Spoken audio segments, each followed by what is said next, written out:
मारूफ साहब, बहुत बहुत शुक्रिया वक्त देने के लिए। तो ये पिछले 24 घंटे से जो लीक्स का सिलसिला है, क्या माजी की तरह ऐसा ही है कि एजेंसीज टैप करती हैं और वो लीक हुए हैं, या आपको लगता है कि कोई थर्ड पार्टी है और कोई फोन डिवाइसेस हैक हो गए हैं जिसकी वजह से ये डेटा सामने आया है, जो कि मुबैना तौर पे पीएम हाउस का है? बिल्कुल, मेरा ख्याल है ये पाकिस्तान के लिए एक बहुत बड़ा एक इसका स्कैंडल है कि चलें आपके मेरे किसी और के फ़ोन हैक हो जाएं या किसी वज़ीर के हो जाएं, होते रहते हैं, माजी में भी आए हैं, कुछ चीज़ें सामने आई हैं। लेकिन प्राइम मिनिस्टर ऑफिस का पूरे का पूरे सेक्रेटेरिएट का जहाँ पे वो बैठते हैं और सारी वहाँ पे आपकी डिस्कशंस होती हैं, लोगों से मिलते हैं, पार्टी पॉलिसीज़ हैं, बहुत सारे हेड्स ऑफ द स्टेट आते हैं, आपकी अपनी कैबिनेट बैठती है, मीटिंग्स होती हैं, आपका सारा डाटा जो गुफ्तगू हो रही है वो सारी वहाँ पे उसको हैकिंग कहें, टैपिंग कहें, क्योंकि कई तरीके हैं। आप इसको हैकिंग भी कह सकते हैं, वहाँ पे आपके बहुत से बगिंग भी हो सकती है, या फिर आजकल तो बड़ा आसान है, कोई टेलीफोन आपके साथ मौजूद है, टेलीफोन में से आप इसको आके बैठ के इसको वो भी कर सकते हैं, रिकॉर्डिंग कर सकते हैं। सो एम्बेरसमेंट है, सबसे बड़ी एम्बेरसमेंट जो है ना शहजाद,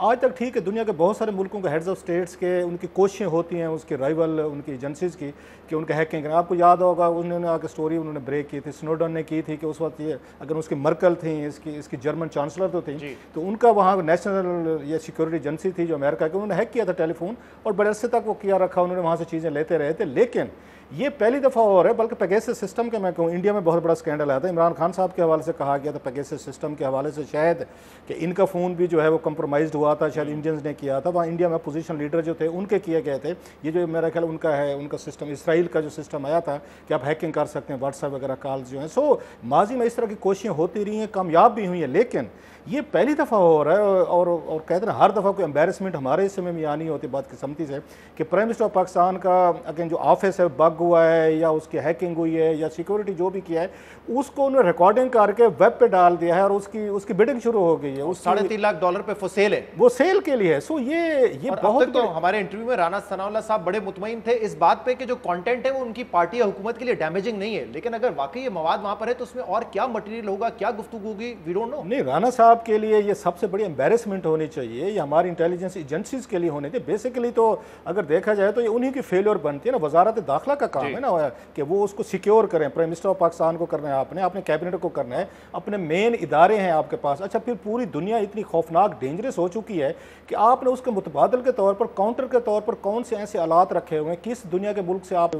एक उस इक्विपमेंट्स लिए हुए हैं कि अगर हैकिंग की जाए, साइबर अटैक्स किए जाए। आपको याद FBI का एक आया था कुछ अर्सा पहले भी इसी तरह का स्कैंडल आया था और उसमें हज़ारों लाखों की तादाद में जो डाटा था वो कंप्रोमाइज्ड हुआ था। सो ये फ्री फॉर ऑल लगता है पाकिस्तान में, जिसका जब जी चाहे वो आके आपके टेलीफोन टैप हो सकते हैं, रिलीज हो सकते हैं, फिर जैसे मैंने कहा वहाँ से डाटा जा सकता है। इससे बड़ी कोई एम्बेरसमेंट नहीं हो सकती कि दुनिया में हम उस लाफिंग स्टॉक बन चुके हैं। और राना साहब अगर ये बात कह रहे हैं तो मेरे लिए बड़ी हैरानी की बात है। उन्हें तो आज सबसे ज़्यादा उन्हें एम्बेरसमेंट ये उनको फील करनी चाहिए थी। सबसे ज़्यादा परेशान जो है आज राना साहब को होना चाहिए था कि मेरा इदारा है, मेरे अंदर इंटेलिजेंस ब्यूरो है, मेरे अंदर ISI आती है, मेरे अंदर बहुत सारे इदारे हैं जिनका ये काम है कि मैं सिक्योर करूं, प्राइम मिनिस्टर ऑफिस को सिक्योर करूं, प्राइम मिनिस्टर को करूं। अगर उनकी एक्सेस यहां तक पहुंच गई है तो कल को तो आपकी सिक्योरिटी रिलेटेड सिर्फ ब्रीच आपके टेलीफोन गुफ्तगू तक नहीं रहेगी, आपकी पर्सनल सिक्योरिटीज जो है किसी की भी मैं कह रहा हूं वो कंप्रोमाइज हो सकती है, आपका डाटा निकल सकता है।